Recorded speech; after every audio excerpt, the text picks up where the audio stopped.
Assalamualaikum warahmatullahi wabarakatuh. Waalaikumsalam warahmatullahi wabarakatuh. Bismillahirrahmanirrahim. Alhamdulillahirabbil alamin.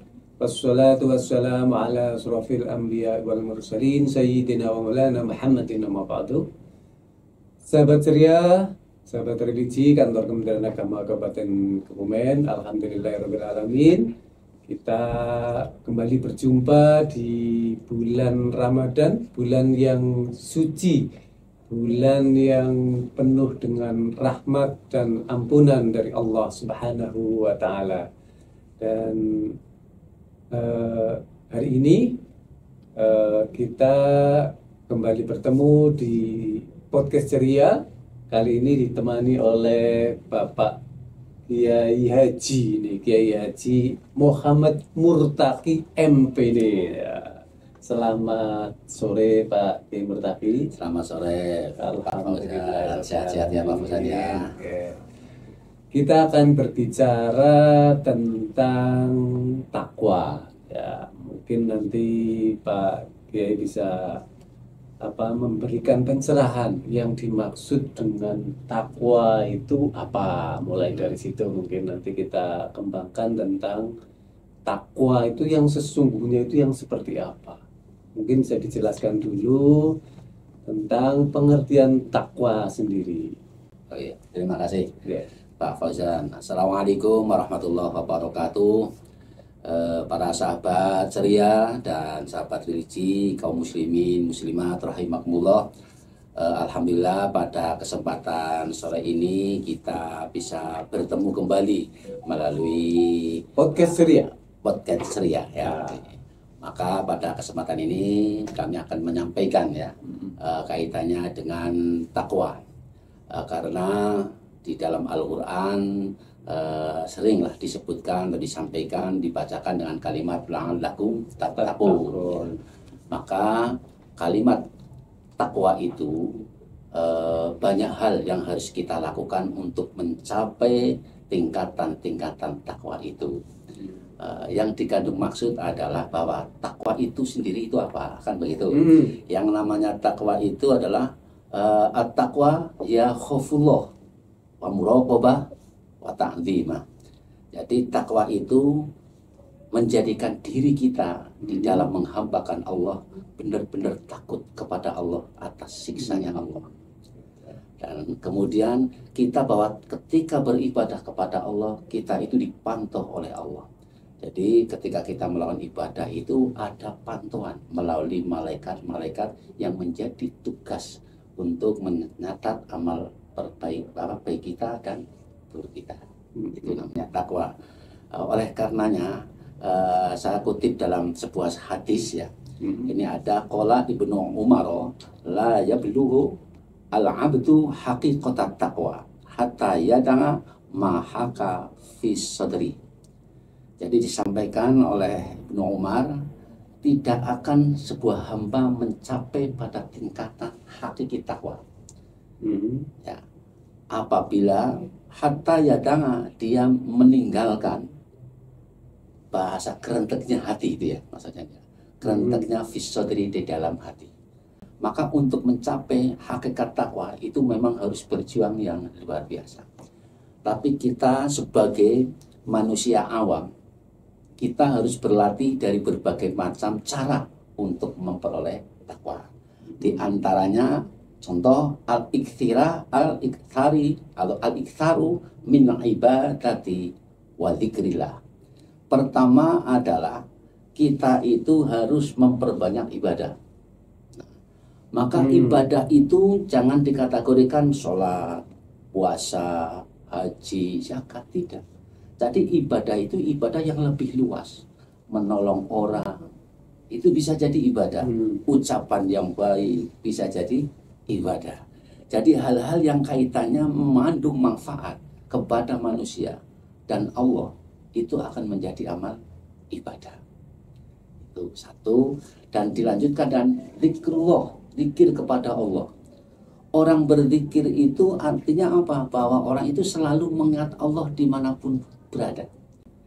Maka konsep-konsep takwa itu utamanya manusia agar hidupnya dicatat sebagai ibadah. itu diawali dengan niat yang baik. Nah, itu Pak Ujang. Jadi pertama itu kita harus memperbanyak ibadah puasa. Sebelum lanjut ini, Ya. tadi kan disampaikan di awal bahwa takwa itu adalah rasa takut Iya, gitu ya. betul. Jadi intinya takwa itu adalah rasa takut kita kepada Allah Ya. gitu ya. Maka upaya-upaya sebagai rasa takut kita menghambakan diri kepada Allah agar apa yang jadi perintahnya kita jalankan melalui ibadah-ibadah yang sebagaimana kita lakukan. Gitu. Ini yang pertama ya. Terus kemudian yang kedua adalah al-iktharu min ibadat tarbiyatul abna'i. Yang kedua adalah mendidik anak. Mendidik anak itu juga salah satu ibadah. Kita punya anak disekolahkan, itu ibadah. Jadi ketika kita punya anak kok nggak disekolahkan, kita dosa. Berarti takwa adalah wajib, meninggalkan takwa adalah dosa. Punya anak kita sekolahkan, kita suruh ngaji. Karena apa? Kita urusannya dengan hati, bahwa kita mendapat amanah dari Allah agar jangan jauh dengan perintah-perintah Allah. Nah, maka mendidik anak, menyekolahkan anak di sekolah formal atau di sekolah keagamaan, ya, itu merupakan salah satu sebagai bentuk kewajiban orang tua untuk beribadah, untuk bertakwa kepada Allah. Nah, ya, itu saja. Agar kita memiliki rasa takut, agar kita memiliki ketakutan yang baik terkait takwa itu. Ya, takut yang dimaksud itu bukan takut lari ya. Takut itu justru dia merasa senang. Jadi konsep orang dalam beribadah itu ada dua Pak Ujang. Jadi satu untuk meraih takwa, satu senang. Orang beribadah senang, itu apapun yang dilakukan enak. Yang kedua semangat. Orang dalam beribadah itu senang, semangat, itulah tandanya orang takwa. Meskipun kalimat sakleknya dia takut kepada Allah, tapi semuanya diimbangi dengan kesenangan, dengan semangat, maka dia akan bahasanya nyaman ibadah itu kita lakukan. Jadi ibadah itu bukan terpaksa karena takut saja, bukan, itu karena senang dan karena semangat. Jadi takut kepada Allah itu bukan takut karena takut lari, tapi takut karena senang untuk mencintai Allah. Maka itu senang itu jadi ibadah. Maka kalau orang senang itu ibadah Pak Fauzan. Kalau orang semangat dalam kerja ibadah. Nah kalau orang malas-malesan itu bukan orang takwa. Ya tahu? Kalau orang tidak senang berarti tidak takwa. Maka orang yang masuk surga adalah orang yang senang-senang. Maka Pak Fauzan misalnya harus jadi orang senang. Meskipun kelihatannya susah, tapi tetap senang. Terus gini Pak Kiai, saya pernah mendengar kalau takwa itu juga punya tingkatan. Ya. Ada tingkatan orang yang takwa kepada Allah. Itu bisa dijelaskan coba. Ya. Kalau sebuah tingkatan takwa itu memang dikategorikan luar biasa. Kalau tingkatan kita ini tingkatan umum lah ya. Ya kadang-kala takwa, kadang-kala tidak. Karena gini itu, karena fitri dalam tapi hati. saya takwa takut nggak punya uang. Oh gitu. Ya. Jadi gini, tingkatan takwa itu kalau kita dari atas misalnya para anbiya wal mursalin itu sudah tidak dilakukan lagi ketakwaannya di dalam mencintai Allah. Kemudian para sahabat dan para aulia atau ulama-ulama ya, sebagian itu tingkatan-tingkatan yang ada di situ. Nah, saya akan membahas justru tingkatan darah orang awam yang sederhana. Maka orang awam di dalam bertakwa itu, kalau saya maknanya kadang-kala takwa, kadang-kala tidak. Kalau dia ketika dia ingat kepada Allah, berarti dia sedang takwa. Ketika dia tidak ingat kepada Allah, berarti dia tidak takwa. Nah, kita tinggal mempersi akeh takwane apa tidaknya. Nah, sekarang kita sedang bahasanya sedang mengaji kayak begini. Ini namanya kita adalah orang yang bertakwa. Kenapa? Karena kita mendapat nasihat-nasihat agama, otomatis akan diingatkan kepada Allah. Tapi nanti ketika kita tidak ngaji, apakah masih kita mengingat apa yang menjadi pesan-pesan Allah? Nah, kalau tidak, berarti kurang takwa dong dia. Makanya saya katakan, kadang-kala takwa, kadang-kala tidak. Sebagaimana orang sholat itu orang takwa. Dalam peragaan sholat, orang itu takwa. Tapi ketika dalam sholatnya, ada kalanya ketika sholat takbir dia ingat, bukan ingat kepada Allah. Kuncinya terletak di mana, ketemu malah. Iya. Nah, makanya sebagaimana orang sholat khusyuk pun begitu kan. Ya khusyuk kadang-kala ketika kita ingat dengan Allah, berarti dia khusyuk di rukun-rukun tersebut. Tapi ketika kita sholat kok tidak ingat kepada Allah, berarti saat itu dia tidak khusyuk. Ya sama. Inilah takwa yang begitu. Nah, maka ketika hati kita di sini wadzikrillah, ingat kepada Allah, itu orang takwa. Hatinya luar biasa. Maka hati yang baik, ya, hati yang baik di saat kita bahasa hati apa? Kalau bahasa Jawa itu ngagit lah bahasanya. Ngrentek perkara sing apik bahasanya. Itu orang takwa. Tapi ngrentek perkara sing elek, berarti dia tidak takwa. Maka di sini ketika kita hatinya hasud, hatinya dengki, hatinya iri, berarti orang itu tidak takwa. Karena hati itu diupayakan untuk selalu berprasangka baik terhadap orang. Itu namanya takwa. Itu apa ya? Jadi tingkatan takwa yang paling rendah yang kita latih. Iya, orang awam umum kadang-kadang takwa, kadang-kadang tidak. Jadi seperti kayak kalau kita belajar tentang iman itu kan kadang-kadang ya situ yang khusyuk. Iya, gitu. ya Jadi itulah. perwujudan dari keimanan itu ya takwa itu ya. Iya, betul. Makanya ada kalimat yuhibbul khalqi wa yansawna khaliq. Jadi orang itu lebih mencintai manusia dan dia akan lupa dengan Allah. Ini na'udzubillah kan. Nah kadang-kadang manusia kan gitu. Di saat kita bahagia kita nggak ingat Allah, tapi di saat kita susah yang diingat Allah. Saya nggak punya apa. Tapi kan nggak salah mencintai manusia. Istrinya sendiri kan nggak apa-apa. Oh iya. Tapi kadang-kadang kan jadi mumet ketika dimintai uang nggak punya. Nggak punya itu kan. Nah tapi itu tidak masalah. Artinya itulah yang namanya takwa orang awam, orang umum.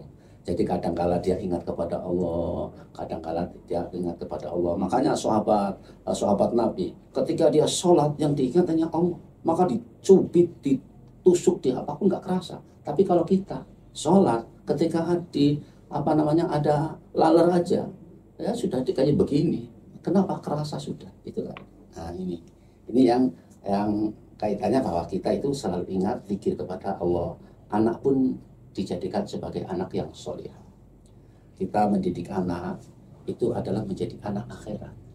Jangan jadikan anak kita menjadi anak dunia. Maksudnya? Nah, kalau kita jadikan anak menjadi anak akhirat, maka dunianya akan katut. Tapi kalau ketika kita jadikan menjadi anak dunia, maka akhiratnya bisa perlu dipertanyakan. Contohnya kita sekolah, ya maaf ya, bukannya sekolah itu jelek, tidak. Utamakan kepada anak didik kita atau anak kita itu kenalkan dulu agama, itu yang pokok. Maka ketika kita kenalkan agama, maka nanti dunianya akan mengikuti agamanya. Tapi kalau kita kenalkan dunianya dulu, maka agamanya akan mentah. Sehingga apa yang ada pada pikiran si anak itu dunia selalu. Tapi kalau kita pikirkan akhiratnya, dunianya akan terpikir dengan sendirinya. Man aslaha akhiratahu wa aslahallahu lahu dunia. Kalau akhiratnya baik, maka Allah akan memberikan ke dunianya juga baik. Itu intinya berpikir segala sesuatu itu orientasinya ke akhirat ya. Iya. Maka dunianya itu akan mengikuti. Kita kan sudah jelas ya. Qurannya sudah bunyi. Iqra bismi rabbika alladzi khalaq. Gitu. Sebutlah nama Tuhanmu. Kan berarti akhirat. Nggak ada kan bunyinya dunia dulu. Nggak ada. Tapi bunyinya Iqra bismi rabbika. Mau baca apapun diawali dengan bismillah. Berarti yang disebut apa? Allah. Nah itu ingat dulu dengan Allah. Maka kalau kita ingat kepada Allah, niatan kita akan bagus. Kita stop dulu. Ya. Sobat ceria, kita lanjutkan setelah yang satu. Ya.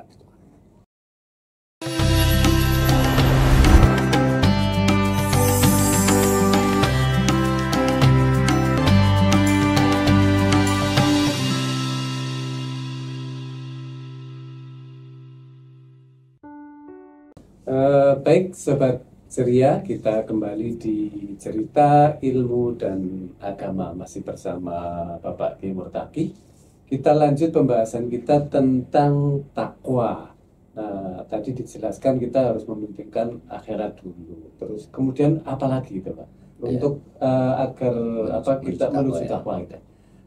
Berikutnya adalah untuk menuju takwa al-inqithar min a'malis sholihah, yaitu memperbanyak amal-amal soleh. Contohnya banyak amal soleh ya. Satu, menolong orang itu ya. Terus kemudian taat kepada orang tua ya, mendoakan orang tua, taat kepada pimpinan ya. Itu kan. Terus kemudian pimpinan menyayangi bawahan dan bawahan hormat pada, itu amal soleh. Banyak sekali amal-amal soleh. Saya pikir kalau amal soleh itu hanya memberi sedekah itu termasuk amal soleh. Jadi menerima sedekah ya amal soleh, memberikan amal soleh. Kadang-kadang pikiran kita itu yang namanya amal soleh, amal itu ya harus mengeluarkan sesuatu dari kantong kita untuk orang lain. Iya, makanya dua-duanya dapat pahala dan soleh semua. Karena yang satu memberikan yaitu amal soleh, menerima amal soleh. Bisa dipraktekkan. Boleh. Ya. Jadi itu amal soleh termasuk mungkin ya, upamanya kita berdharma, bersedekah, ucapan baik, itu juga amal soleh kan gitu. Menampakkan wajah ceria. Nah, ini kan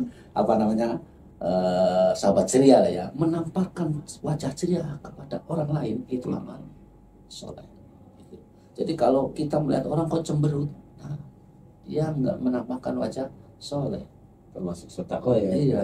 Maka ketika di rumah, ya ini kalau keluarga, ketika dalam keluarga, kok wajah suami cemberut, wajah istri cemberut, itu namanya kedua-duanya nggak soleh atau solehah ya, bukan amal soleh. Kalau terjadi dalam keluarga, ini kalau saya masuk dalam keluarga ya, kalau terjadi suami istri kok saling cemberut, itu rezekinya jauh.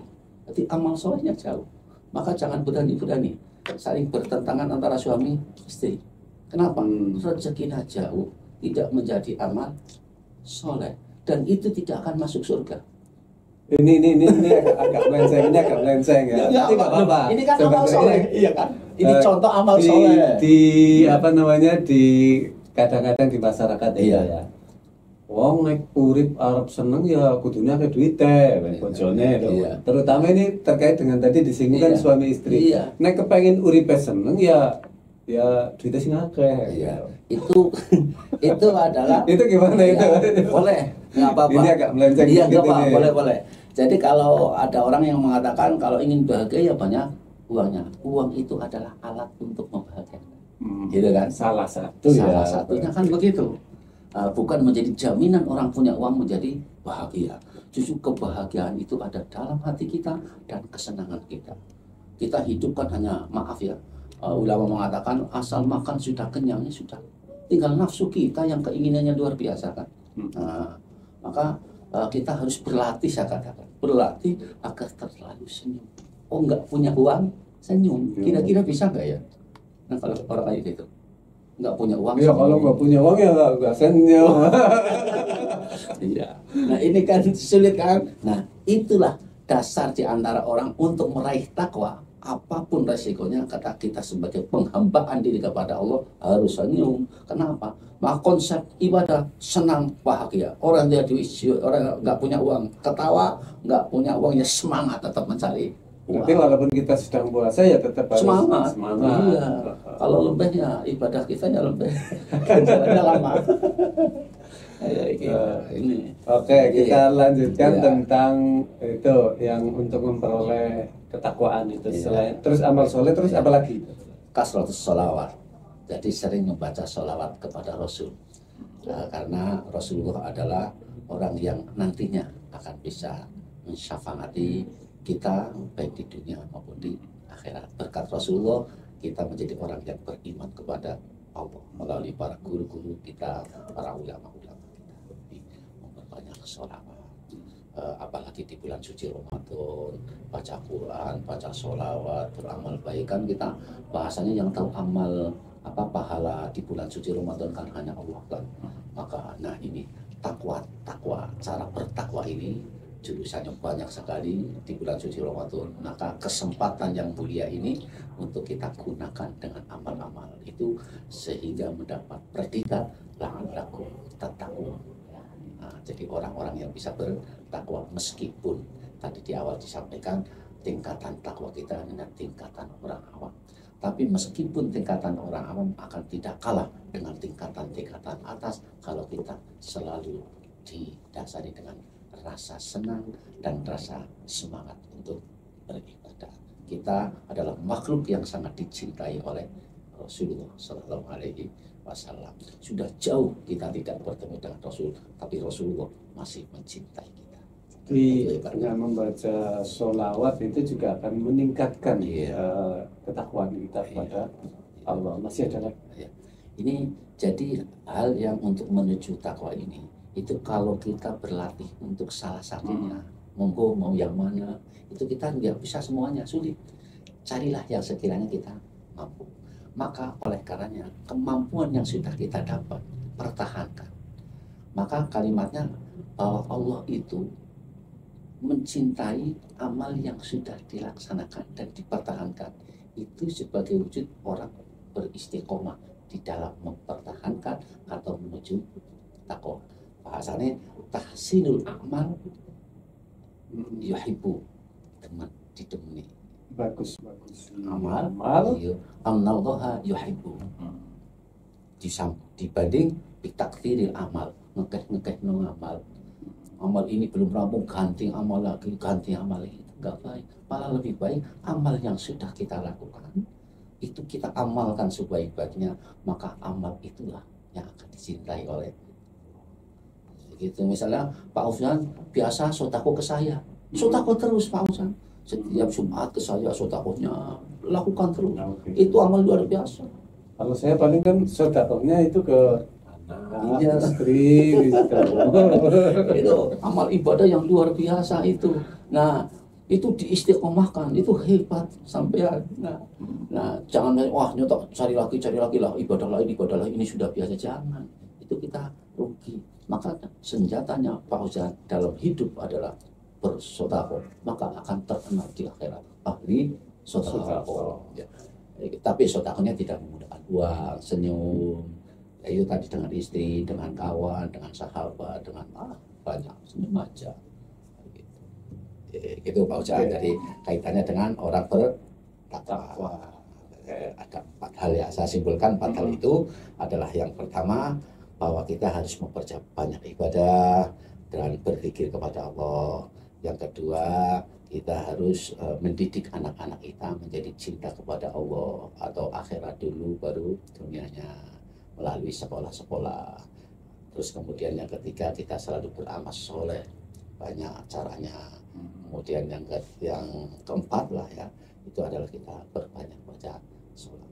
Insya Allah kalau kita lakukan hal yang semacam itu akan dimudahkan urusan kita. Allahumma amin.